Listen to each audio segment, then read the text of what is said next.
ਜਿਹੜੇ ਬੰਦਿਆਂ ਦੀ ਸੋਚ ਜਾਂ ਜਿਨ੍ਹਾਂ ਬੰਦਿਆਂ ਦਾ ਭਾਰਤ ਮਾਤਾ ਕੀ ਜੈ ਵਾਲਾ ਬੁਖਾਰ ਵਾ ਉਹਨਾਂ ਦੀ ਹੁਣ ਕੋਈ ਬਾਹਲੀ ਚਿੰਤਾ ਨਹੀਂ, ਕਿਉਂਕਿ ਜਦੋਂ ਗਲ 'ਚ ਟਾਇਰ ਪਾਉਣਗੇ ਅਗਲੇ ਉਦੋਂ ਆਪੇ ਹੀ ਬੰਦੇ ਦੇ ਅੰਦਰੋਂ ਖਾਲਿਸਤਾਨ ਜਿੰਦਾਬਾਦ ਨਿਕਲ ਆਊਗਾ ਤੇ ਹਿੰਦੁਸਤਾਨ ਜਿੰਦਾਬਾਦ ਉਹਦਾ ਸੁੱਟ ਜੂਗਾ। ਵਾਹਿਗੁਰੂ ਜੀ ਕਾ ਖਾਲਸਾ ਵਾਹਿਗੁਰੂ ਜੀ ਕੀ ਫਤਿਹ। ਗੁਰਪਿਆਰਿਓ, ਸਿੱਖ ਕੌਮ ਦੀਆਂ ਦੁਸ਼ਮਣ ਸਰਕਾਰਾਂ ਜਿਹੜੀਆਂ ਕਿਸੇ ਨਾ ਕਿਸੇ ਤਰੀਕੇ ਹਮੇਸ਼ਾ ਸਿੱਖ ਕੌਮ ਨੂੰ ਢਾਹ ਲਾਉਣ ਦੀ ਕੋਸ਼ਿਸ਼ ਕਰਦੀਆਂ ਨੇ ਤੇ ਸਿਆਸੀ ਧਿਰਾਂ ਤੇ ਕਾਬਜ਼ ਬਹੁਤ ਸਾਰੇ ਅਜਿਹੇ ਮਸੰਦ ਵੀ ਹੈ ਨੇ ਜੋ ਵੇਖਣ ਨੂੰ ਤਾਂ ਸਿੱਖ ਜਾਪਦੇ ਨੇ ਪਰ ਸਭ ਤੋਂ ਵੱਡੇ ਉਹ ਕੌਮ ਦੇ ਦੁਸ਼ਮਣ ਨੇ। ਤੇ ਜਦੋਂ ਵੀ ਜੂਨ ਦਾ ਮਹੀਨਾ ਚੜ੍ਹਨ ਵਾਲਾ ਹੁੰਦਾ ਹੈ ਤਾਂ ਇਹਨਾਂ ਵੱਲੋਂ ਕੁਝੀਆਂ ਚਾਲਾਂ ਚੱਲਣੀਆਂ ਸ਼ੁਰੂ ਕਰ ਦਿੱਤੀਆਂ ਜਾਂਦੀਆਂ ਨੇ ਤਾਂ ਜੋ ਸਿੱਖ ਸੰਗਤ ਦਰਬਾਰ ਸਾਹਿਬ ਨਾ ਪਹੁੰਚ ਸਕੇ, ਘੱਲੂਘਾਰਾ ਦਿਹਾੜੇ ਦੇ ਉੱਤੇ ਸਿੰਘ ਸ਼ਹੀਦਾਂ ਨੂੰ ਸ਼ਰਧਾਂਜਲੀ ਨਾ ਦੇ ਸਕੇ, ਸਿੰਘਾਂ ਨੂੰ ਯਾਦ ਨਾ ਕਰ ਸਕੇ। ਪਰ ਇਹ ਸਰਕਾਰਾਂ ਇਹ ਭੁੱਲ ਗਈਆਂ ਨੇ ਕਿ ਸਿੰਘਾਂ ਨੇ ਹਮੇਸ਼ਾ ਕੌਮ ਦੀ ਚੜ੍ਹਦੀ ਕਲਾ ਵਾਸਤੇ ਹੀ ਕੰਮ ਕੀਤੇ ਨੇ। ਬੇਸ਼ੱਕ ਕੁਝ ਮਸੰਦ ਆਪਣੀਆਂ ਅਹੁਦੇਦਾਰੀਆਂ ਪਿੱਛੇ ਜ਼ਮੀਰ ਵੇਚ ਚੁੱਕੇ ਹੋਣ, ਪਰ ਬਹੁਤਾਤ ਗਿਣਤੀ ਅੱਜ ਵੀ ਉਹਨਾਂ ਸਿੰਘਾਂ ਦੀ ਹੈ ਜੋ ਬਾਦਸਤੂਰ ਕੌਮ ਦੀ ਚੜ੍ਹਦੀ ਕਲਾ ਵਾਸਤੇ ਕਾਰਜ ਕਰ ਰਹੇ ਨੇ। ਫਿਰ ਸਰਕਾਰਾਂ ਜਿੰਨੇ ਮਰਜ਼ੀ ਅੜਿੱਕੇ ਖੜੇ ਕਰ ਲੈਣ, ਜਿੰਨੇ ਮਰਜ਼ੀ ਬੈਰੀਅਰ ਲਾ ਲੈਣ, ਪਰ ਸਿੱਖ ਕੌਮ ਘੱਲੂਘਾਰਾ ਦਿਹਾੜੇ ਦੇ ਦਿਨ ਆਪਣੇ ਸਿੰਘ ਸ਼ਹੀਦਾਂ ਨੂੰ ਸ਼ਰਧਾਂਜਲੀ ਵੀ ਜ਼ਰੂਰ ਦੇਵੇਗੀ ਤੇ ਨਮਨ ਵੀ ਜ਼ਰੂਰ ਕਰੇਗੀ। ਮਾਰਦੇ ਇੱਕ ਨਜ਼ਰ ਕਿ ਆਖਿਰ ਕੀ ਕਹਿ ਰਹੇ ਨੇ ਭਾਈ ਸਰਬਜੀਤ ਸਿੰਘ ਕੁਮਾਰ। ਹਰ ਰੋਜ਼ ਲਾਈਵ ਦੇ ਵਿੱਚ ਜੁੜ ਕੇ ਸੰਗਤਾਂ ਦੇ ਨਾਲ ਕਿਸੇ ਨਾ ਕਿਸੇ ਮਸਲੇ ਉੱਤੇ ਚਰਚਾ ਕਰੀਦੀ ਆ। ਅੱਜ ਵੀ ਸੰਗਤਾਂ ਦੇ ਨਾਲ ਵਿਚਾਰ ਵਟਾਂਦਰਾ ਕਰਨ ਲਈ ਜੁੜੇ ਆ।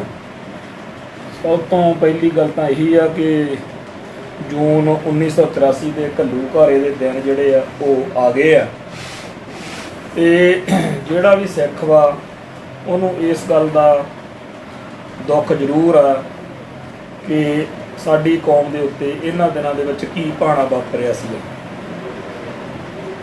ਤੇ ਇਸ ਸਾਰੀ ਗੱਲ ਦੇ ਵਿੱਚ ਹੁਣ 1984 ਤੋਂ 2020 ਆ ਗਿਆ ਤੇ 2020 ਦੇ ਅੱਜ ਜਦੋਂ ਘੱਲੂਘਾਰਾ ਦਿਹਾੜਾ ਮਨਾਉਣ ਲੱਗੇ ਆ ਤਾਂ ਸਭ ਤੋਂ ਪਹਿਲੀ ਗੱਲ ਤਾਂ ਇਹ ਹੈਗੀ ਆ ਕਿ ਅਸੀਂ ਦਲ ਖਾਲਸਾ ਵੱਲੋਂ ਤੇ ਹੋਰ ਸਾਰੀਆਂ ਜਿਹੜੀਆਂ ਲਾਈਕ ਮਾਈਂਡਡ ਜਥੇਬੰਦੀਆਂ ਨੇ, ਜਿਹੜੀਆਂ ਹਮਖਿਆਲੀ ਜਥੇਬੰਦੀਆਂ ਨੇ, ਉਹਨਾਂ ਦੇ ਸਾਥ ਸਹਿਯੋਗ ਦੇ ਨਾਲ ਇੱਥੇ ਸ਼ਹਿਰ ਦੇ ਵਿੱਚ ਮਾਰਚ ਵੀ ਕਰੀਦਾ। 6 ਜੂਨ ਨੂੰ ਦਰਬਾਰ ਸਾਹਿਬ ਦੇ ਵਿੱਚ ਜਾ ਕੇ ਸ਼ਹੀਦੀ ਸਮਾਗਮ ਦੇ ਵਿੱਚ ਵੀ ਹਾਜ਼ਰੀ ਭਰੀ ਆ। ਸਾਰੀ ਸਿੱਖ ਸੰਗਤ ਆਉਂਦੀ ਆ, ਪਰ ਕੱਲ੍ਹ ਵੀ ਵਾਹਵਾ ਸਖਤੀ ਰਹੀ ਆ ਤੇ ਅੱਜ ਵੀ ਵਾਹਵਾ ਸਖਤੀ ਉੱਥੇ ਰਹੀ ਆ ਤੇ ਜਿਸ ਹਿਸਾਬ ਦੇ ਨਾਲ ਪੁਲਿਸ ਦੀ ਸਰਗਰਮੀ ਆ, ਕੱਲ੍ਹ ਵੀ ਤੇ ਪਰਸੋਂ ਐਲਾਨ ਹੋਇਆ ਤੇ ਪਰਸੋਂ ਵੀ ਤੇ ਕੱਲ੍ਹ ਵੀ ਤੇ ਅੱਜ ਵੀ ਆ। ਹੁਣ ਘੰਟਾ ਕੁ ਪਹਿਲਾਂ ਮੇਰੇ ਕੋਲ ਆ ਕੇ ਗਏ ਨੇ ਸਾਡੇ ਇੱਥੇ ਜਿਹੜੀ ਲੋਕਲ ਚੌਂਕੀ ਹੈ ਸਰਕਟ ਹਾਊਸ ਵਾਲੀ।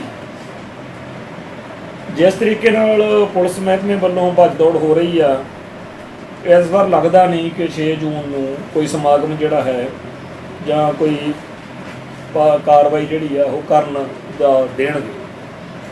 ਪਰ ਆਪਾਂ ਇਹ ਜਾਣਦੇ ਹਾਂ ਕਿ ਕਰੋਨਾ ਦਾ ਸੰਕਟ ਬੜਾ ਵੱਡਾ ਤੇ ਔਖ ਤਾਂ ਹੈ, ਪਰ ਫਿਰ ਵੀ ਆਪਾਂ ਆਪਦੇ ਢੰਗ ਤਰੀਕੇ ਨਾਲ ਇਸ ਦਿਹਾੜੇ ਨੂੰ ਮਨਾਉਣਾ ਹੈ, ਸ਼ਹੀਦਾਂ ਨੂੰ ਯਾਦ ਕਰਨਾ। ਤੇ ਕੱਲ੍ਹ ਵੀ ਮੈਂ ਬੇਨਤੀ ਕੀਤੀ ਸੀ ਕਿ ਬਹੁਤ ਸਾਰੀਆਂ ਇਹੋ ਜਿਹੀਆਂ ਸ਼ਖਸੀਅਤਾਂ ਨੇ ਜਿਨ੍ਹਾਂ ਕੋਲੇ ਜੂਨ 84 ਦੇ ਘੱਲੂਘਾਰੇ ਦੇ ਅੱਖੀਂ ਡਿੱਠੇ ਹਾਲਾਤ ਨੇ ਤੇ ਉਹਨਾਂ ਸਾਰੇ ਹਾਲਾਤਾਂ ਦੇ ਬਾਰੇ ਸਾਡੀ ਕੌਮ ਨੂੰ ਜਾਣਕਾਰੀ ਦੇਣ ਲਈ ਜਿਹੜੇ ਆ ਨੌਜਵਾਨ ਸਾਡੇ ਭੈਣ ਭਰਾ ਹੁਣ ਮੀਡੀਆ ਦੇ ਵਿੱਚ ਕੰਮ ਕਰਦੇ ਆ, ਇਹਨਾਂ ਨੂੰ ਚਾਹੀਦਾ ਕਿ ਉਹਨਾਂ ਸ਼ਖਸੀਅਤਾਂ ਨਾਲ ਇੰਟਰਵਿਊ ਕਰਕੇ ਇਸ ਕਰੋਨਾ ਦੇ ਕਰਕੇ ਲੋਕ ਘਰੋਂ ਘਰੀ ਬੈਠੇ ਆ, ਉਹਨਾਂ ਨੂੰ ਵੱਧ ਤੋਂ ਵੱਧ ਜਾਣਕਾਰੀ ਦੇਣ ਦਾ ਯਤਨ ਕਰਨ। ਇਸ ਤੋਂ ਅਗਲੀ ਗੱਲ ਇਹ ਹੈਗੀ ਆ ਕਿ ਇੱਥੇ ਅੰਮ੍ਰਿਤਸਰ ਦੇ ਵਿੱਚ ਕੱਲ੍ਹ ਵੀ ਕੁਝ ਕੇਸ ਨਵੇਂ ਆਏ ਸੀਗੇ ਤੇ ਅੱਜ ਵੀ ਨਵੇਂ ਕੇਸ ਆਏ ਨੇ। ਜਿਹੜਾ ਹੁਣ ਦੀ ਤਾਜ਼ੀ ਖਬਰ ਆ ਉਹਦੇ 'ਚ ਅੰਮ੍ਰਿਤਸਰ ਦੇ ਵਿੱਚ 9 ਪੋਜ਼ੀਟਿਵ ਕੇਸ ਆਏ ਨੇ। ਇਸ ਤਰ੍ਹਾਂ ਅੰਮ੍ਰਿਤਸਰ ਦੇ 362 ਕੇਸ ਪੋਜ਼ੀਟਿਵ ਨੇ, 306 ਡਿਸਚਾਰਜ ਕੀਤੇ ਨੇ, 48 ਦਾਖਲ ਆ ਤੇ 7 ਹੁਣ ਤੱਕ ਜਿਹੜੀਆਂ ਨੇ ਮੌਤਾਂ ਹੋ ਚੁੱਕੀਆਂ ਨੇ। ਤੇ ਜਿਹੜੇ ਅੱਜ 9 ਕੇਸ ਆਏ ਨੇ ਇਹ ਵਾਧਾ ਹੋਇਆ। ਸਾਡੇ ਇੱਥੇ ਮੁਹੱਲੇ 'ਚ ਰਾਣੀ ਕਾ ਬਾਗ ਦੇ ਵਿੱਚ ਵੀ ਇੱਕ ਪਰਿਵਾਰ ਨੂੰ 4-5 ਜਾਣਿਆਂ ਨੂੰ ਇਹ ਸ਼ਿਕਾਇਤ ਆਈ ਹੈ। ਤਾਂ ਕਰੋਨਾ ਦਾ ਹਮਲਾ ਤਾਂ ਅਜੇ ਵੀ ਜਾਰੀ ਹੈ। ਦੂਜੇ ਪਾਸੇ ਜਿਹੜੀ ਪੁਲਿਸ ਦੀ ਸਰਗਰਮੀ ਆ ਉਹ ਵੀ ਕੱਲ੍ਹ ਵੀ ਉੱਥੇ ਸੰਗਤਾਂ ਨੂੰ ਰੋਕਿਆ, ਅੱਜ ਵੀ ਰੋਕਿਆ, ਤੇ ਘਰ ਘਰ ਪੁਲਿਸ ਮੁਲਾਜ਼ਮ ਜਾ ਵੀ ਰਹੇ ਆ। ਜਿੰਨੀਆਂ ਵੀ ਸਿੱਖ ਨੌਜਵਾਨ ਜਥੇਬੰਦੀਆਂ ਨੇ ਉਹਨਾਂ ਸਾਰਿਆਂ ਨੂੰ ਇਸ ਲਾਈਵ ਦੇ ਰਾਹੀਂ ਇਹ ਮੈਂ ਬੇਨਤੀ ਕਰਨਾ ਚਾਹੁੰਦਾ ਕਿ ਕਿਸੇ ਨੂੰ ਕਿਸੇ ਕਿਸਮ ਦੀ ਡਰਨ ਦੀ ਜਾਂ ਚਿੰਤਾ ਕਰਨ ਦੀ ਲੋੜ ਨਹੀਂ। 6 ਜੂਨ ਨੂੰ ਘੱਲੂਘਾਰੇ ਦੇ ਦਿਨਾਂ ਦੇ ਵਿੱਚ ਹਰ ਸਾਲ ਹੀ ਪੁਲਿਸ ਆਪਦੇ ਵੱਲੋਂ ਅਪਡੇਟ ਹੁੰਦੀ ਆ ਤੇ ਉਹ ਸਾਰੇ ਘਰਾਂ 'ਚ ਜਾਂਦੇ ਆ ਮੁਲਾਜ਼ਮ ਤੇ ਕੋਸ਼ਿਸ਼ ਕਰਦੇ ਆ। ਹੁਣੇ ਮੇਰੇ ਕੋਲ ਵੀ ਆ ਕੇ ਗਏ ਨੇ, ਸਾਰਾ ਕੁਝ ਲੈ ਕੇ ਗਏ ਨੇ ਤੇ ਅਜੀਬ ਜਿਹੇ ਸਵਾਲ ਹੁੰਦੇ ਆ ਜੀ, ਤੁਹਾਡੇ ਕੋਲੇ ਤੁਸੀਂ ਗਨਮੈਨ ਤਾਂ ਨਹੀਂ ਲੈ ਹੋਏ, ਤੁਸੀਂ ਜੀ ਕੋਈ ਜਿਹੜਾ ਹੈਗਾ ਵੈਪਨ ਤਾਂ ਨਹੀਂ ਰੱਖਿਆ ਹੋਇਆ, ਇੱਦਾਂ ਦੀਆਂ ਗੱਲਾਂ ਬਾਤਾਂ ਕਰ ਕਰਾ ਕੇ ਉਹ ਜਾਂਦੇ। ਚਲੋ ਪੁਲਿਸ ਦਾ ਆਪਦਾ ਇੱਕ ਕੰਮ ਆ, ਪਰ ਆਪਾਂ ਆਪਦਾ ਜਿਹੜਾ ਏਜੰਡਾ ਉਹਦੇ 'ਤੇ ਜੇ ਗੱਲ ਕਰੀਏ ਤਾਂ 6 ਜੂਨ ਦਾ ਦਿਹਾੜਾ ਜਿਹੜਾ ਹੈਗਾ ਸਾਡੇ ਇਤਿਹਾਸ ਦੇ ਵਿੱਚ ਬਹੁਤ ਵਿਲੱਖਣਤਾ ਵਾਲਾ ਹੈ, ਵਿਸ਼ੇਸ਼ ਹੈ, ਕਿਉਂਕਿ ਇਸ ਦਿਨ ਹਿੰਦੂ ਸਾਮਰਾਜ ਨੇ ਸਾਨੂੰ ਇੱਕ ਅਕਲ ਦਿੱਤੀ ਕਿ ਜੇ ਸਿੱਖੋ ਆਪਦਾ ਧਰਮ ਅਸਥਾਨ ਤੇ ਆਪਦੇ ਜਿਹੜੇ ਧਰਮੀ ਲੋਕ ਨੇ ਉਹਨਾਂ ਨੂੰ ਬਚਾਉਣਾ ਤਾਂ ਆਪਦਾ ਮੁਲਕ ਬਣਾ ਲਓ। ਸੋ ਉਸ ਦਿਨ ਤੋਂ ਬਾਅਦ ਸਿੱਖਾਂ ਤੇ ਭਾਰਤ ਦੇ ਰਿਸ਼ਤੇ ਬਦਲ ਗਏ ਨੇ। ਬੇਸ਼ੱਕ ਬਹੁਤ ਸਾਰੇ ਵਿੱਚ ਮੋੜ ਘੋੜ ਆ ਰਹੇ ਨੇ, ਮੰਜ਼ਿਲ ਤੱਕ ਪਹੁੰਚਣ ਲਈ ਬੜੇ ਅਪ ਡਾਊਨ ਆਉਣਗੇ, ਕਈ ਦੋਸਤ ਦੁਸ਼ਮਣ ਬਣ ਜਾਣਗੇ, ਕਈ ਦੁਸ਼ਮਣ ਦੋਸਤ ਬਣ ਜਾਣਗੇ, ਕਈ ਯੋਧੇ ਆ ਜਿਹੜੇ ਜਿਨ੍ਹਾਂ ਦਾ ਸਤਿਕਾਰ ਵਾ ਉਹ ਆਪਦਾ ਸਤਿਕਾਰ ਗਵਾ ਬੈਠਣਗੇ, ਤੇ ਕਈ ਜਿਨ੍ਹਾਂ ਨੂੰ ਅਸੀਂ ਪਹਿਲਾਂ ਖਲਨਾਇਕ ਮੰਨਦੇ ਰਹੇ ਹੋਵਾਂਗੇ ਉਹਨਾਂ ਨੂੰ ਅਸੀਂ ਨਾਇਕ ਮੰਨਣ ਲਈ ਮਜਬੂਰ ਹੋ ਜਾਵਾਂਗੇ। ਸੋ ਉਸ ਅਕਾਲ ਪੁਰਖ ਦੇ ਦਾਤੇ ਦੇ ਹੱਥ ਵਿੱਚ ਸਾਰੀ ਡੋਰ ਆ, ਮੰਜ਼ਿਲ ਵੱਲ ਨੂੰ ਤੁਰੇ ਜਾਣਾ। ਸਾਨੂੰ ਇੰਨਾ ਜ਼ਰੂਰ ਪਤਾ ਹੈ ਕਿ ਸਾਡੀ ਮੰਜ਼ਿਲ ਜਿਹੜੀ ਆ ਉਹ ਸਾਨੂੰ ਲਾਜ਼ਮੀ ਮਿਲਣੀ ਆ। ਦੂਜਾ ਸਾਨੂੰ ਇਹ ਪਤਾ ਕਿ ਸਾਡੀ ਦਿਸ਼ਾ ਬਿਲਕੁਲ ਠੀਕ ਆ। ਇੱਕ ਤਾਂ ਸਾਨੂੰ ਹਿੰਦੂ ਸਿੱਖ ਏਕਤਾ ਦਾ ਬੁਖਾਰ ਜਿਹੜਾ ਸੀਗਾ ਉਹ ਲੈ ਗਿਆ ਹੁਣ। ਦੂਜਾ ਜਿਹੜਾ ਹੈ ਬਈ ਸਾਡੇ ਭਾਈਚਾਰੇ ਦੇ ਅੰਦਰ ਜਿਹੜੇ ਬੰਦਿਆਂ ਦੀ ਸੋਚ ਜਾਂ ਜਿਨ੍ਹਾਂ ਬੰਦਿਆਂ ਦਾ ਭਾਰਤ ਮਾਤਾ ਕੀ ਜੈ ਵਾਲਾ ਬੁਖਾਰ ਵਾ ਉਹਨਾਂ ਦੀ ਹੁਣ ਕੋਈ ਬਾਹਲੀ ਚਿੰਤਾ ਨਹੀਂ, ਕਿਉਂਕਿ ਜਦੋਂ ਗਲ 'ਚ ਟਾਇਰ ਪਾਉਣਗੇ ਅਗਲੇ ਉਦੋਂ ਆਪੇ ਹੀ ਬੰਦੇ ਦੇ ਅੰਦਰੋਂ ਖਾਲਿਸਤਾਨ ਜਿੰਦਾਬਾਦ ਨਿਕਲਿਆ ਆਊਗਾ ਤੇ ਹਿੰਦੁਸਤਾਨ ਜਿੰਦਾਬਾਦ ਉਹਦਾ ਛੁੱਟ ਜਾਊਗਾ। ਮੈਨੂੰ ਨਹੀਂ ਲੱਗਦਾ ਹੈਗਾ ਵੀ ਅਸੀਂ ਕਿਸੇ ਰਾਸ਼ਟਰਵਾਦੀ ਰੰਗ ਵਿੱਚ ਰੰਗੇ ਹੋਏ ਸਿੱਖ ਨੂੰ ਸਮਝਾ ਕੇ ਦਲੀਲਾਂ ਨਾਲ ਜਾਂ ਅਪੀਲਾਂ ਨਾਲ ਉਹਨੂੰ ਹਿੰਦੁਸਤਾਨ ਜਿੰਦਾਬਾਦ ਕਹਿਣੋਂ ਰੋਕ ਸਕਦੇ ਆ ਜਾਂ ਖਾਲਿਸਤਾਨ ਜਿੰਦਾਬਾਦ ਕਹਿਣ ਲਾ ਸਕਦੇ ਆ। ਮੈਂ ਮੰਨਦਾ ਹੀ ਨਹੀਂ ਹੈਗਾ ਵੀ, ਮੈਨੂੰ ਇਹ ਗੱਲ ਦਾ ਪੂਰਾ ਯਕੀਨ ਆ ਵੀ ਇਹ ਤਾਂ ਇੰਡੀਆ ਦੀਆਂ ਜੁੱਤੀਆਂ ਨੇ ਜਿਹੜੀਆਂ ਸਾਨੂੰ ਖਾਲਿਸਤਾਨ ਵੱਲ ਤੋਰਦੀਆਂ ਨੇ।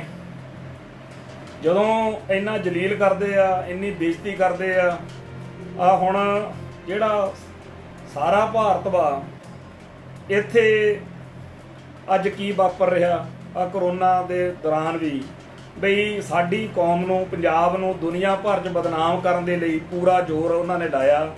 ਵਿੱਚੇ ਸਿੱਧੂ ਮੂਸੇਵਾਲਾ ਰਲ ਗਿਆ, ਵਿੱਚੇ ਦਿਨਕਰ ਗੁਪਤਾ ਜੀ ਨੇ ਕਿਰਪਾ ਕਰਤੀ, ਵਿੱਚੇ ਹੀ ਹੋਰ ਜਿਹੜੇ ਸੀਗੇ ਲੋਕ ਸਰਕਾਰੀ ਤੌਰ 'ਤੇ ਲੱਗੇ ਰਹੇ। ਜਿਹੜੇ ਸਾਡੇ ਇੱਥੋਂ ਦੇ ਚੁਣੇ ਹੋਏ ਵਿਧਾਇਕ ਨੇ ਜਾਂ ਮੰਤਰੀ ਸੰਤਰੀ ਨੇ ਉਹਨਾਂ ਨੂੰ ਹੋਰ ਹੀ ਨਹੀਂ ਕੰਮ ਉਹਨਾਂ ਦੇ ਮੁੱਕਦੇ। ਉਹਨਾਂ ਨੇ ਲੋਕਾਂ 'ਚ ਜਾ ਕੇ ਲੋਕਾਂ ਦੇ ਹੱਕਾਂ ਦੀ ਜਾਂ ਹਿੱਤਾਂ ਦੀ ਕੀ ਰਾਖੀ ਕਰਨੀ ਆ। ਹਰ ਰੋਜ਼ ਪੰਜਾਬ ਦੇ ਵਿੱਚ ਥਾਂ ਥਾਂ ਦੇ ਉੱਤੇ ਦੁਖੀ ਲੋਕ ਸੜਕਾਂ 'ਤੇ ਆ ਕੇ ਧਰਨੇ ਮੁਜ਼ਾਹਰੇ ਕਰ ਰਹੇ ਨੇ। ਆਂਗਣਵਾੜੀ ਵਾਲੀਆਂ ਬੀਬੀਆਂ ਤੋਂ ਲੈ ਕੇ ਡਾਕਟਰ ਜਿਨ੍ਹਾਂ ਨੇ ਇਸ ਕਰੋਨਾ ਦੌਰਾਨ ਲੜਾਈ ਲੜਨੀ ਆ ਉਹਨਾਂ ਨੂੰ ਵੀ ਬੜੀ ਤਕਲੀਫ ਰਹੀ। ਤੇ ਪੁਲਿਸ ਦਾ ਇੱਕੋ ਕੰਮ ਆ ਵੀ ਡਾਂਗ ਫੇਰੋ ਜਿਹੜਾ ਵੀ ਅੱਗੇ ਚੜ੍ਹਦਾ, ਤੇ ਜਿਹੜਾ ਕੁੱਟ ਕਟਾਪੇ ਦਾ ਵਿਰੋਧ ਕਰਦਾ ਉਹਦੇ 'ਤੇ ਪਰਚਾ ਬਣਾ ਦਿਓ, ਜਿਹੜਾ ਬੋਲਦਾ ਉਹਨੂੰ ਚੱਕ ਕੇ ਅੰਦਰ ਕਰ ਦਿਓ। ਇਹ ਸਾਰਾ ਜਿਹੜਾ ਸਿਸਟਮ ਆ ਇਹਦੇ ਵਿੱਚ ਜਿਹੜਾ ਕੁਝ ਹੋ ਸਕਦਾ ਉਹ ਇਹੀ ਆ ਕਿ ਜਾਂ ਤਾਂ ਮਾਤਾ ਦਾ ਮਾਲ ਬਣ ਕੇ ਅੰਦਰ ਬਹਿ ਜਾਓ ਜਾਂ ਕਲਗੀਧਰ ਦੇ ਲਾਲ ਬਣ ਕੇ ਸਾਹਮਣੇ ਆ ਜਾਓ। ਉਹ ਜਿਹੜਾ ਥਾਣੇ ਕਚਹਿਰੀਆਂ ਜਿਹੜਾ ਇਹ ਸਾਰਾ ਚੱਕਰ ਆ ਉਹ ਕਈ ਵਾਰੀ ਲੋਕ ਪੁੱਛ ਲੈਂਦੇ ਆ, ਦੱਸਣਾ ਪੈਂਦਾ ਵੀ ਭਾਈ ਇਹ ਚੱਕਰ ਕੀ ਆ। ਤਾਂ ਮੈਂ ਉਹ ਇਹੀ ਦੱਸਦਾ ਹੁੰਦਾ ਵੀ ਭਾਈ ਜਦੋਂ ਆਪਣੇ ਸਿਰ 'ਤੇ ਕੇਸ ਰਖਾ ਦੇ ਗੁਰੂ ਸਾਹਿਬ ਨੇ ਤਾਂ ਫਿਰ ਕੇਸ ਤਾਂ ਪੈਣੇ ਹੀ ਨੇ। ਜਿਹੜੇ ਕੇਸਾਂ ਕੂਸਾਂ ਤੋਂ ਡਰਦੇ ਲੋਕ, ਹਾਏ ਜੀ ਮੇਰਾ CID ਦੇ ਕਾਗਜ਼ਾਂ 'ਚ ਨਾਂ ਨਾ ਆ ਜੇ, ਹਾਏ ਜੀ ਮੇਰਾ ਸਰਕਾਰ ਦੇ ਕਾਗਜ਼ਾਂ 'ਚ ਨਾਂ ਨਾ ਚੜ੍ਹ ਜੇ। ਉਹ ਭਾਈ ਜਦੋਂ ਆਪਾਂ ਭਾਰਤ ਵਿੱਚ ਜੰਮ ਪਏ ਤੇ ਸਿੱਖ ਪਰਿਵਾਰ 'ਚ ਜੰਮ ਪਏ ਤੇ ਫਿਰ ਤੁਹਾਨੂੰ ਹਿੰਦੂ ਰਾਸ਼ਟਰ ਕਿੱਥੇ ਬਖਸ਼ਣ ਲੱਗਿਆ। ਅਗਲੇ ਠੋਕ ਵਜਾ ਕੇ ਕਹਿੰਦੇ ਨੇ ਵੀ ਅਸੀਂ ਹਿੰਦੂ ਰਾਸ਼ਟਰ ਬਣਾਉਣਾ, ਤੇ ਸਾਡੇ ਇੱਥੇ ਮੌਤ ਪੈ ਜਾਂਦੀ ਆ ਸਿੱਖ ਰਾਸ਼ਟਰ ਦੀ ਗੱਲ ਕਰਨ ਲੱਗਿਆ। ਜਿਹੜੇ ਹਿੰਦੂ ਰਾਸ਼ਟਰ ਬਣਾਉਣ ਵਾਲੇ ਉੱਥੇ ਕਾਰਵਾਈਆਂ ਕਰਦੇ ਨੇ ਸਾਧਵੀ ਪ੍ਰਗਿਆ ਜਾਂ ਜਿਹੜਾ ਅਸੀਮਾਨੰਦ ਆ ਉਹਨਾਂ ਉੱਤੇ ਵੱਡੇ ਖਤਰਨਾਕ ਪਰਚੇ ਦਰਜ ਹੋਏ। ਸਮਝੌਤਾ ਐਕਸਪ੍ਰੈਸ ਅਤੇ ਹੋਰ ਬੜੀਆਂ ਖਤਰਨਾਕ ਵਾਰਦਾਤਾਂ ਦੇ ਮੁਕੱਦਮੇ ਦਰਜ ਹੋਏ। ਉਹਨਾਂ ਨੂੰ ਬਰੀ ਵੀ ਕਰਾਇਆ ਤੇ ਉਹਨਾਂ ਦੇ ਨਾਲ ਵੱਡੇ ਜਿਹੜੇ ਭਾਜਪਾ ਦੇ ਜਾਂ ਹੋਰ ਪਾਰਟੀਆਂ ਦੇ ਆਗੂ ਨੇ ਉਹਨਾਂ ਸਾਰਿਆਂ ਦੀਆਂ ਫੋਟੋਆਂ ਛਪਦੀਆਂ ਨੇ ਕਿ ਤੁਸੀਂ ਅਕਸਰ ਦੇਖਿਆ ਹੋਣਗੀਆਂ। ਮਤਲਬ ਕਿ ਉਹ ਹਿੰਦੂ ਰਾਸ਼ਟਰ ਲਈ ਲੜਨ ਵਾਲੇ ਜੁਝਾਰੂਆਂ ਦੇ ਨਾਲ ਖੜਾ ਸਾਰਾ ਜਿਹੜਾ ਲੀਡਰਸ਼ਿਪ ਆ ਭਾਜਪਾ ਦੀ। ਪਰ ਇੱਥੇ ਸਾਡੇ ਜਿਹੜੇ ਬੰਦੇ ਕੌਮ ਲਈ ਲੜਦੇ ਮਰਦੇ ਆ ਉਹਨਾਂ ਦੇ ਕੋਲ ਦੀ ਲੰਘਣ ਨੂੰ ਤਿਆਰ ਨਹੀਂ, ਚਾਹੇ ਉਹ ਬਾਦਲ ਦਲੀਆ ਵਾ, ਚਾਹੇ ਉਹ ਕਾਂਗਰਸੀ ਆ ਤੇ ਚਾਹੇ ਭਾਜਪਈਆ ਹੈ। ਪੰਜਾਬ ਦੇ ਸਿੱਖ ਲੀਡਰ ਨੇ, ਸਿੱਖਾਂ ਦੇ ਘਰਾਂ 'ਚ ਜੰਮੇ ਆ, ਗੁਰੂ ਗ੍ਰੰਥ ਸਾਹਿਬ ਨੂੰ ਮੱਥਾ ਵੀ ਬੜਾ ਸੋਹਣਾ ਟੇਕਦੇ ਆ। ਤੇ ਜਦੋਂ ਕੋਈ ਮਸਲਾ ਬਣ ਜੇ ਤਾਂ ਸਭ ਤੋਂ ਵੱਡੇ ਸਿੱਖ ਬਣਦਾ ਵੀ ਮੇਰੇ ਨਾਲੋਂ ਵੱਧ ਸਿੱਖੀ ਦਾ ਕਿਹਨੂੰ ਗਿਆਨ ਹੋਊ, ਇੱਦਾਂ ਦੀ ਜਿਹੜੀ ਹੈਗੀ ਆ ਗੱਲਬਾਤ ਵੀ ਕਰ ਲੈਂਦੇ ਆ। ਪਰ ਜਦੋਂ ਪੰਥ ਉੱਤੇ ਭੀੜ ਪੈ ਜੇ, ਜਦੋਂ ਕੌਮ ਸੰਕਟ ਜਾ ਜੇ, ਉਦੋਂ ਕਹਿੰਦੇ ਆ ਜੀ ਇਹ ਕੰਮ ਤਾਂ ਨੌਜਵਾਨਾਂ ਦਾ। ਤੇ ਨੌਜਵਾਨ ਜਦੋਂ ਕੌਮ ਦੀ ਲੱਥੀ ਹੋਈ ਪੱਗ ਸਿਰ ਤੇ ਰੱਖਣ ਲਈ ਮੈਦਾਨ 'ਚ ਆ ਜਾਂਦੇ ਨੇ, ਜਦੋਂ ਇਹਨਾਂ ਨੂੰ ਸੱਤਾ ਦੇ ਦਿੰਦੇ ਆ ਦਿੱਲੀ ਵਾਲੇ ਵੀ ਤੁਸੀਂ ਹੁਣ ਇਹ ਬੇਕਾਬੂ ਹੋਏ ਸਿੱਖ ਨੌਜਵਾਨਾਂ ਨੂੰ ਕਾਬੂ ਕਰੋ, ਫਿਰ ਕਹਿ ਦਿੰਦੇ ਅੱਤਵਾਦੀਆਂ ਨੂੰ ਕੁਚਲ ਦਿਆਂਗੇ, ਫਿਰ ਅਸੀਂ ਅੱਤਵਾਦੀ ਬਣ ਜਾਂਦੇ ਆ। ਉਹੀ ਸਿੱਖਾਂ, ਉਹੀ ਪੰਥ ਤੇ ਕੌਮ ਲਈ ਲੜਨ ਮਰਨ ਵਾਲੇ ਆ, ਫਿਰ ਸਾਡੇ ਕੋਲ ਦੀ ਨਹੀਂ ਲੰਘਦੇ। ਤੇ ਉਹ ਕਹਿਣਗੇ ਜੀ ਕੌਮ ਦੀ ਲੜਾਈ ਜਿਹੜੀ ਆ, ਪੰਥ ਦੀ ਲੜਾਈ ਜਿਹੜੀ ਆ, ਉਹ ਇਹ ਲੋਕ ਜਿਹੜੇ ਨੇ ਇਹ ਲੜਨ। ਤੇ ਤੁਸੀਂ ਭਾਈ ਫਿਰ ਤੁਹਾਡਾ ਕੀ ਅਚਾਰ ਪਾਉਣਾ? ਤੇ ਹੁਣ ਤਾਂ ਕੰਮ ਬਾਹਲਾ ਹੀ ਸੌਖਾ ਹੋਇਆ ਪਿਆ। ਆ ਪੰਜਾਬ ਦੇ ਵਿੱਚ ਕਰੋਨਾ ਸੰਕਟ ਦੌਰਾਨ ਸਰਕਾਰ ਨੇ ਕੀ ਕੀਤਾ? ਸਰਕਾਰ ਨੇ ਤਾਂ ਜੋ ਕੀਤਾ ਉਹਦੇ ਨਾਲੋਂ ਕਿਤੋਂ ਜ਼ਿਆਦਾ ਆਮ ਸਿੱਖ ਸੰਗਤ ਨੇ ਆਪਦੇ ਸਿਰ ਤੇ ਸਾਰਾ ਕੁਝ ਕੀਤਾ। ਤੇ ਹੁਣ ਵੀ ਜੇਕਰ ਆਪਾਂ ਅੱਜ ਦੇ ਮਾਹੌਲ ਵਿੱਚ ਦੇਖੀਏ ਤਾਂ ਸਾਰੇ ਜਿਹੜੇ ਮਸਲੇ ਆ ਸਿੱਖਾਂ ਨੇ ਉਹ ਆਪਦੇ ਆਪ ਨਜਿੱਠਣੇ ਆ। 6 ਜੂਨ ਨੂੰ ਘੱਲੂਘਾਰਾ ਆ ਰਿਹਾ, ਘੱਲੂਘਾਰੇ ਮੌਕੇ ਸਰਕਾਰ ਕੀ ਕਰਦੀ ਕਰਾਉਂਦੀ ਆ ਉਹ ਬਾਅਦ ਦੀ ਗੱਲ ਹੈ। ਪਰ ਆਪਣਾ ਇਹ ਹੋਣਾ ਚਾਹੀਦਾ ਕਿ ਕਰੋਨਾ ਦਾ ਵੀ ਖਿਆਲ ਰੱਖਣਾ, ਆਪਾਂ ਐਵੇਂ ਬਿਮਾਰ ਹੋ ਕੇ ਮਰਨਾ ਨਹੀਂ ਹੈਗਾ। ਜੇਕਰ ਕਰੋਨਾ ਦਾ ਸੰਕਟ ਹੈ ਉਹਦਾ ਵੀ ਖਿਆਲ ਰੱਖੀਏ, ਤੇ ਜੇਕਰ ਜਿਹੜੀ ਦੂਸਰੀ ਗੱਲ ਹੈ ਵੀ ਆਪਦਾ ਦਿਨ ਮਨਾਉਣਾ ਉਹਦਾ ਵੀ ਖਿਆਲ ਰੱਖੀਏ। ਮੈਂ ਤਾਂ ਫੇਰ ਉਹੀ ਬੇਨਤੀ ਕਰਦਾ ਬਾਰ-ਬਾਰ ਵੀ ਜਿਹੜੇ ਆ ਮੀਡੀਆ ਵਾਲੇ ਨੌਜਵਾਨ ਬੱਚੇ ਬੱਚੀਆਂ ਨੇ ਇਹ ਸਾਨੂੰ ਇਸ ਦਿਨ ਦਾ ਇਤਿਹਾਸ ਪੂਰਾ ਖੁੱਲ੍ਹ ਡੁੱਲ ਕੇ ਦੱਸਣ। ਪਿਛਲੇ ਦਿਨਾਂ ਵਿੱਚ ਵੀ ਆਪਾਂ, ਪਿਛਲੇ ਸਾਲ ਵੀ ਆਪਾਂ ਇਹਨਾਂ ਦਿਨਾਂ ਦੇ ਵਿੱਚ ਜੂਨ 84 ਬਾਰੇ ਚਰਚਾ ਕੀਤੀ ਸੀ। ਉਦੋਂ ਮੈਂ ਇਹ ਗੱਲ ਦੱਸੀ ਸੀਗੀ ਕਿ ਅਸੀਂ ਭਾਈ ਦਲ ਖਾਲਸਾ ਵੱਲੋਂ ਜਿਹੜੇ ਬੰਦੇ ਅੰਦਰ ਜੂਝ ਕੇ ਸ਼ਹੀਦ ਹੋਏ ਨੇ ਉਹਨਾਂ ਦੀ ਇੱਕ ਡਾਇਰੈਕਟਰੀ ਤਿਆਰ ਕੀਤੀ ਹੈ। ਉਹਦੇ ਵਿੱਚ ਜਿਹੜੀ ਉਹ ਡਾਇਰੈਕਟਰੀ ਤਿਆਰ ਕੀਤੀ, ਜਦੋਂ ਉਹ 2006 ਦੇ ਵਿੱਚ ਆਪਾਂ ਪਹਿਲਾ ਐਡੀਸ਼ਨ ਜਾਰੀ ਕੀਤਾ 9 ਜੂਨ 2006 ਨੂੰ, ਉਦਣ ਉਹਦੇ ਵਿੱਚ ਸਿਰਫ 165 ਸਿੰਘਾਂ ਦੇ ਵੇਰਵੇ ਦੱਸੇ ਸੀਗੇ। ਤੇ ਫਿਰ 2007 ਦੇ ਵਿੱਚ ਸਾਨੂੰ 206 ਸ਼ਹੀਦ ਸਿੰਘ ਸਿੰਘਣੀਆਂ ਦੇ ਵੇਰਵੇ ਸੀਗੇ। ਅੰਤ ਹੁਣ ਜਿਹੜਾ ਲਾਸਟ ਆਪਾਂ 2010 ਵਿੱਚ ਛਾਪਿਆ ਵਾ 2012 ਚ, ਉਹਦੇ ਵਿੱਚ ਆਪਾਂ 219 ਸ਼ਹੀਦ ਸਿੰਘਾਂ ਦੇ ਵੇਰਵੇ ਜਿਹੜੇ ਆ ਛਾਪੇ ਸੀਗੇ। ਇਹ ਸ਼ਹੀਦੀ ਡਾਇਰੈਕਟਰੀ ਜਿਹੜੀ ਆ ਆਪਾਂ ਸਾਰੀ ਉਦੋਂ ਭੇਟਾ ਰਹਿਤ ਫ੍ਰੀ ਵੰਡੀ ਸੀਗੀ। ਉਹ ਜਿਹੜੀ ਚੀਜ਼ ਆਪਣੇ ਪੰਥ ਵਿੱਚ ਭੇਟਾ ਰਹਿਤ ਵੰਡ ਦਿੱਤੀ ਗਈ ਉਹਦਾ ਮਤਲਬ ਸਾਡੇ ਕੋਲ ਤਾਂ ਉਹਦਾ ਕੋਈ ਪੀਸ ਹੋਣਾ ਹੈ ਨਹੀਂਗਾ। ਉਹ ਇਸ ਮੌਕੇ ਪਿਛਲੇ ਸਾਲ ਜਦੋਂ ਆਪਾਂ ਇਹਦੇ ਬਾਰੇ ਗੱਲ ਕਰਦੇ ਸੀਗੇ, ਸਾਨੂੰ ਕੁਝ, ਕਿਉਂਕਿ ਸਾਡੇ ਕੋਲ ਇੰਨੀ ਜ਼ਿਆਦਾ ਉਹ ਦਫਾ ਤਾਂ ਨਹੀਂ ਹੁੰਦਾ ਹੈਗਾ ਮਾਇਆ ਦਾ, ਪਰ ਫਿਰ ਵੀ ਲੱਗੇ ਰਹੀਦਾ ਕਿਸੇ ਨਾ ਕਿਸੇ ਪਾਸਿਓਂ ਕਿਰਪਾ ਹੋ ਜਾਂਦੀ ਆ। ਤਾਂ ਉਦੋਂ ਪਿਛਲੇ ਸਾਲ ਵੀ ਕੁਝ ਭਰਾਵਾਂ ਨੇ ਕਿਹਾ ਸੀਗਾ ਤੇ ਮਾਇਆ ਵੀ ਆਈ ਪਈ ਆ, ਪਰ ਕਰੋਨਾ ਕਰਕੇ ਕੰਮ ਰਹਿ ਗਿਆ। ਤੇ ਇਹ ਸੋਚਿਆ ਸੀਗਾ ਕਿ ਇਸ ਵਾਰੀ ਜੂਨ ਦੇ ਵਿੱਚ ਚੌਥਾ ਐਡੀਸ਼ਨ ਜਿਹੜਾ ਹੈਗਾ ਇਹਦਾ ਦਿਆਂਗੇ। ਤੇ ਉਦੋਂ ਅਸੀਂ ਪਿਛਲੇ ਸਾਲ ਉਹਨਾਂ ਸਾਰੇ ਜਿਹੜੇ ਇਸ ਡਾਇਰੈਕਟਰੀ ਦੇ ਵਿੱਚ ਜਿਨ੍ਹਾਂ ਦੇ ਪਰਿਵਾਰਾਂ ਦੇ ਵੇਰਵੇ ਨੇ ਉਹਨਾਂ ਸਾਰਿਆਂ ਨੂੰ ਚਿੱਠੀਆਂ ਵੀ ਪਾਈਆਂ ਸੀ, ਫੋਨ ਵੀ ਕੀਤੇ ਸੀ ਕਿ ਭਾਈ ਜੇਕਰ ਕਿਸੇ ਨੇ ਵਿੱਚ ਕਰੈਕਸ਼ਨ ਕਰਾਉਣੀ ਆ, ਕੋਈ ਫੋਟੋ ਬਦਲਵਾਉਣੀ ਆ, ਕੋਈ ਡਾਟਾ ਠੀਕ ਕਰਾਉਣਾ, ਉਹ ਕਰਵਾ ਸਕਦਾ। ਹੁਣ ਫੇਰ ਕਹਿੰਦੇ ਆ ਕਿ ਭਾਜੀ ਕਿਉਂਕਿ ਕਰੋਨਾ ਕਰਕੇ ਕੰਮ ਰਹਿ ਗਿਆ, ਇਹ ਡਾਇਰੈਕਟਰੀ ਛਪਣੋਂ ਰਹਿ ਗਈ, ਤੇ ਹੁਣ ਤੁਹਾਡੇ ਕੋਲੇ ਮੌਕਾ, ਜੇਕਰ ਕਿਸੇ ਕੋਲ ਕਿਸੇ ਦੀ ਇਸ ਤਰ੍ਹਾਂ ਦੀ ਜਾਣਕਾਰੀ ਹੈਗੀ ਆ ਜਿਹੜਾ ਜੂਨ 84 ਦੇ ਵਿੱਚ ਜੂਝ ਕੇ ਸ਼ਹੀਦ ਹੋਇਆ, ਇਹ ਇਕੱਲੇ ਜੁਝਾਰੂਆਂ ਦੀ ਆ। ਆਪਾਂ ਦੱਸਣਾ ਤਾਂ ਇਹ ਆ ਨਾ ਕਿ ਇਹ ਜਿਹੜੇ ਸਿੰਘ ਸੀਗੇ, ਇਹ ਕੁੱਲ ਇੰਨੇ ਕੁ ਸੀਗੇ 200-250 ਸਿੰਘ, ਜਿਨ੍ਹਾਂ ਨੇ ਇਸ ਇੰਡੀਆ ਦੀ ਪੂਰੀ ਫੌਜ ਨੂੰ ਜਿਹੜਾ 3-4 ਦਿਨ 6 ਦਿਨ ਉੱਥੇ ਬਿਪਤਾ ਪਾਈ ਰੱਖੀ ਆ, ਜਿਨ੍ਹਾਂ ਬਾਰੇ ਇਹ ਕਹਿੰਦੇ ਸੀਗੇ ਵੀ 2-3 ਘੰਟਿਆਂ 'ਚ ਫੜ ਕੇ ਲੈ ਆਉਣੇ ਆ। ਇਸ ਡਾਇਰੈਕਟਰੀ ਦੇ ਵਿੱਚ ਉਹਨਾਂ ਦਾ ਜ਼ਿਕਰ ਨਹੀਂ ਜਿਹੜੇ ਲੜੇ ਤਾਂ ਸੀ ਪਰ ਫੜੇ ਗਏ, ਜੋਧਪੁਰ ਚਲੇ ਗਏ, ਨਾ ਇਹਦੇ ਵਿੱਚ ਉਹਨਾਂ ਦਾ ਜ਼ਿਕਰ ਆ ਜਿਹੜੇ ਲੜਦੇ ਸੀਗੇ ਪਰ ਅੰਤ ਕਿਸੇ ਕਾਰਨ ਉਹ ਨਿਕਲਣ ਵਿੱਚ ਕਾਮਯਾਬ ਹੋ ਗਏ, ਉਹਨਾਂ ਨੂੰ ਜਾਣਾ ਪੈ ਗਿਆ, ਬਾਅਦ ਵਿੱਚ ਉਹ ਸੰਘਰਸ਼ ਵਿੱਚ ਫੜੇ ਗਏ ਜਾਂ ਸ਼ਹਾਦਤਾਂ ਪਾ ਗਏ। ਇਹਦੇ ਵਿੱਚ ਕੇਵਲ ਜਿਹੜੇ ਸ਼ਹੀਦ ਹੋਏ, ਜਿਹੜੇ ਗਨ ਚੱਕ ਕੇ ਲੜਦੇ ਹੋਏ, ਜੂਝਦੇ ਹੋਏ, ਧਰਮ ਸਥਾਨ ਦੀ ਰਾਖੀ ਲਈ ਸ਼ਹੀਦ ਹੋਏ, ਉਹਨਾਂ ਦਾ ਵੇਰਵਾ। ਸੋ ਇਹ ਜਿਹੜੀ ਡਾਇਰੈਕਟਰੀ ਆ ਇਹ ਛਾਪਣੀ ਜ਼ਰੂਰ ਆ, ਪਰ ਕਿਉਂਕਿ ਆ ਕਰੋਨਾ ਕਰਕੇ ਕੰਮ ਰਹਿ ਗਿਆ, ਜਨਵਰੀ-ਫਰਵਰੀ ਤੋਂ ਅਸੀਂ ਲੱਗੇ ਹੋਏ ਆ, ਇਹ ਕੰਮ ਪੂਰੇ ਜ਼ੋਰਾਂ 'ਤੇ ਚੱਲ ਰਿਹਾ। ਮੈਂ ਫੇਰ ਬੇਨਤੀ ਕਰਦਾ, ਜੇਕਰ ਕਿਸੇ ਭੈਣ ਭਰਾ ਨੂੰ ਕਿਸੇ ਗੱਲ ਦਾ ਪਤਾ ਹੋਵੇ ਵੀ ਉਹ ਫਲਾਣੇ ਪਿੰਡ 'ਚ ਵੀ ਸ਼ਹੀਦ ਸੀਗਾ ਤਾਂ ਸਾਨੂੰ ਜ਼ਰੂਰ ਦੱਸੇ। ਦੂਸਰੀ ਗੱਲ ਇਹ ਹੈਗੀ ਆ ਕਿ ਅੱਜ 2 ਅਜੀਬ ਜਿਹੀਆਂ ਗੱਲਾਂ ਵਾਪਰੀਆਂ। ਪਹਿਲੀ ਤਾਂ ਇਹ ਕਿ ਮੈਂ ਇੱਕ ਆਪਦੇ ਫੇਸਬੁੱਕ ਅਕਾਊਂਟ ਤੋਂ ਫੋਟੋ ਪਾਈ ਜਿਹਦੇ ਵਿੱਚ ਅਕਾਲ ਤਖਤ ਸਾਹਿਬ ਦੇ ਢਹਿ ਢੇਰੀ ਹੋਈ ਇਮਾਰਤ ਦੇ ਸਾਹਮਣੇ ਬੜਾ ਸੋਹਣਾ ਸਿੱਖ ਸੰਗਤਾਂ ਦਾ ਇੱਕ ਇਕੱਠ ਖੜਾ, ਜਿਹੜਾ ਉਸ ਢੱਠੀ ਹੋਈ ਅਕਾਲ ਤਖਤ ਦੀ ਇਮਾਰਤ ਜਿਹੜੀ ਆ ਉਹਨੂੰ ਉਹ ਦੇਖ ਰਹੇ ਨੇ,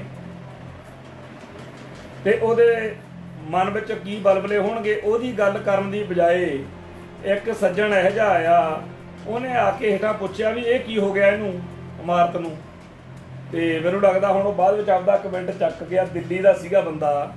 ਤੇ ਹੁਣ ਦੱਸੋ, ਢੱਠੇ ਹੋਏ ਅਕਾਲ ਤਖਤ ਸਾਹਿਬ ਦੇ ਸਾਹਮਣੇ ਲੋਕ ਖੜੇ ਆ ਤੇ ਉੱਤੇ ਵੱਡਾ ਸਾਰਾ ਲਿਖਿਆ ਹੋਇਆ ਕਿ ਹਿੰਦੂ ਰਾਸ਼ਟਰ ਵੱਲੋਂ ਸਿੱਖਾਂ ਦੀ 20ਵੀਂ ਸਦੀ ਦਾ ਸਭ ਤੋਂ ਵੱਡਾ ਹਮਲਾ। ਤੇ ਉਹ ਕਾਫੀ ਉਮਰਦਰਾਜ ਸਿੱਖ ਸੀਗਾ ਤੇ ਹੇਠਾਂ ਉਹਨੇ ਪੁੱਛਿਆ ਸਾਨੂੰ ਇਹ ਕਿ ਕੀ ਹੋ ਗਿਆ ਸੀਗਾ ਜੀ ਇੱਥੇ। ਜੇ ਇੱਕ ਉਮਰਦਰਾਜ ਬੰਦੇ ਨੂੰ ਨਹੀਂ ਪਤਾ, ਦਿੱਲੀ 'ਚ ਰਹਿਣ ਵਾਲੇ ਨੂੰ, ਕਿ 1984 'ਚ ਇੱਥੇ ਕੀ ਹੋਇਆ ਸੀਗਾ, ਤਾਂ ਜਿਹੜੇ ਸਿੱਖ ਛੋਟੀ ਉਮਰ ਦੇ ਸਾਡੇ ਭੈਣ ਭਰਾ ਨੇ ਉਹਨਾਂ ਨੂੰ ਅਸੀਂ ਕੀ ਦੋਸ਼ ਦਈਏ। ਸੋ ਇੱਕ ਇਹ, ਦੂਸਰਾ ਇਹ ਕਿ ਜਿਹੜੀ ਆਪਾਂ ਅੱਜ ਸਰਬਜੀਤ ਸਿੰਘ ਦੀ ਮਾਣੇ ਮੱਲੀਆਂ ਵਾਲਿਆਂ ਦੀ ਫੋਟੋ ਪਾਈ, ਉਹਦੇ ਵਿੱਚ ਬਹੁਤ ਸਾਰੇ ਭੈਣ ਭਰਾਵਾਂ ਨੇ ਪੁੱਛਿਆ ਕਿ ਕੀ ਹੋਇਆ ਸੀ। ਅਸਲ ਵਿੱਚ ਇਹ ਸਿੰਘ ਉੱਥੇ ਇਹਨਾਂ ਦੇ ਪਰਿਵਾਰ ਦੇ ਭਰਾ ਸੀ ਜਾਂ ਪਰਿਵਾਰ ਦੇ ਹੋਰ ਮੈਂਬਰ ਸੀ, ਉਹ ਵੀ ਪੁਲਿਸ ਦੇ ਉਹ ਚੱਕਰ ਪਏ ਹੋਏ ਸੀਗੇ, ਉੱਥੇ ਗਏ ਹੋਏ ਸੀਗੇ। ਤੇ ਅੰਦਰ ਜਿਹੜਾ 1 ਜੂਨ ਤੋਂ ਲੈ ਕੇ 6 ਜੂਨ ਤੱਕ ਗੋਲਾਬਾਰੀ ਹੋਈ ਆ, ਉਹਦੇ ਵਿੱਚ ਭਾਈ ਸਰਬਜੀਤ ਸਿੰਘ ਜਿਹੜਾ ਸੀਗਾ, ਮਾਣੇ ਮੱਲੀਆਂ ਪਿੰਡ ਆ ਖਲੜੇ ਕੋਲ, ਇਹਨਾਂ ਦੇ ਗੋਲੀ ਵੱਜ ਗਈ ਤੇ ਇਹਨਾਂ ਦੇ ਸਾਥੀ ਜਿਹੜੇ ਸੀਗੇ ਜਿਵੇਂ ਉਹਨਾਂ ਨੇ ਬਾਹਰ ਇਹਨਾਂ ਨੂੰ ਲੈ ਗਏ। ਤੇ ਇਹ ਫੋਟੋ ਜਿਹੜੀ ਸੀਗੀ ਉਸ ਟਾਈਮ ਤੋਂ ਸਾਰੇ ਪੰਥ ਵਿੱਚ ਸ਼ਹੀਦ ਦੇ ਰੂਪ 'ਚ ਚੱਲਦੀ ਆ ਵੀ ਇਹ ਸ਼ਹੀਦ ਹੋ ਗਏ। ਜਦੋਂ ਅਸੀਂ ਡਾਇਰੈਕਟਰੀ ਦੇ ਲਈ ਗਏ ਤਾਂ ਜਦੋਂ ਅਸੀਂ ਗਏ ਤਾਂ ਉਹ ਪਿੰਡ ਦੇ ਵਿੱਚ ਸਾਹਮਣੇ ਸਾਨੂੰ, ਅਸੀਂ ਕਿਹਾ ਵੀ ਸਰਬਜੀਤ ਸਿੰਘ ਦੇ ਘਰ ਜਾਣਾ, ਫੋਟੋ ਦਿਖਾਈ, ਉਹ ਕਹਿੰਦੇ ਜੀ ਉਹ ਫਲਾਣੇ ਕੋਲ ਆ, ਫਲਾਣੇ ਥਾਂ ਤੇ ਬੈਠੇ ਆ। ਉੱਥੇ ਜਦੋਂ ਗਏ ਤਾਂ ਉਹ ਬਾਹਰ ਸਿੰਘੇ ਬੈਠਾ, ਗੱਲਬਾਤ ਹੋਈ, ਕਮਾਲ ਹੋ ਗਿਆ। ਅਸੀਂ ਆਖਿਆ, ਉਹ ਕਹਿੰਦਾ ਜੀ ਮੈਂ ਹੀ ਆ। ਅਸੀਂ ਆਖਿਆ ਸਰਬਜੀਤ ਤੈਨੂੰ ਮਿਲਣਾ, ਕਹਿੰਦਾ ਜੀ ਮੈਂ ਹੀ ਆ। ਯਾਰ ਕਮਾਲ ਦੀ ਗੱਲ ਆ, ਉਹ ਤਾਂ ਸ਼ਹੀਦ ਹੋ ਗਏ ਸੀ। ਇਹ ਕਹਿੰਦੇ ਜੀ ਨਹੀਂ, ਮੈਂ ਚੜ੍ਹਦੀ ਕਲਾ 'ਚ। ਇਹ ਗੱਲ ਇੱਥੇ ਮੈਂ ਤਾਂ ਹਰ ਸਾਲ ਹੀ, ਮੈਂ ਪਿਛਲੇ 7-8 ਸਾਲ ਤੋਂ ਜਦੋਂ ਤੋਂ ਮੈਨੂੰ ਇਸ ਗੱਲ ਦਾ ਪਤਾ ਲੱਗਿਆ ਸੋਸ਼ਲ ਮੀਡੀਆ ਤੇ, ਮੈਂ ਹਰ ਸਾਲ ਹੀ ਜੂਨ ਦੇ ਮਹੀਨੇ ਇਹ ਗੱਲ ਦੱਸਦਾ। ਕਿਉਂ ਦੱਸਦਾ? ਉਹ ਇਸ ਕਰਕੇ ਵੀ ਇਸ ਸਿੰਘ ਦੀ ਚੜ੍ਹਦੀ ਕਲਾ ਹੋ ਗਈ ਆ, ਜਿਉਂਦਾ ਜਾਗਦਾ, ਤੇ ਉਹਦੇ ਸਿਆਸੀ ਖਿਆਲਾਤ ਜਿਹੇ ਜਿਹੇ ਮਰਜ਼ੀ ਹੋਣ, ਉਹਦਾ ਜੀਵਨ ਜਿਹੋ ਜਿਹਾ ਮਰਜ਼ੀ ਹੋਵੇ, ਪਰ ਉਹਦੀ ਸ਼ਹੀਦ ਨਹੀਂ ਹੋਇਆ। ਸ਼ਹੀਦੀ ਕਿਤੇ ਐਵੇਂ ਮਿਲ ਜਾਂਦੀ ਹੈ। ਉਹਨੇ ਵੀ ਮੈਨੂੰ ਇਹੀ ਗੱਲ ਕਹੀ ਜਦੋਂ ਪਹਿਲੀ ਵਾਰ ਮਿਲਿਆ। ਮੈਂ ਕਿਹਾ ਯਾਰ ਮੈਂ ਤਾਂ ਸੋਚਿਆ ਸ਼ਹੀਦ ਹੋ ਗਿਆ। ਕਹਿੰਦਾ ਯਾਰ ਸ਼ਹੀਦੀ ਕਿਤੇ ਇੱਦਾਂ ਹੀ ਮਿਲ ਜਾਂਦੀ ਹੈ, ਸ਼ਹੀਦ ਦਾ ਰੁਤਬਾ ਕਿਤੇ ਇੱਦਾਂ ਹੀ ਮਿਲ ਜਾਂਦਾ।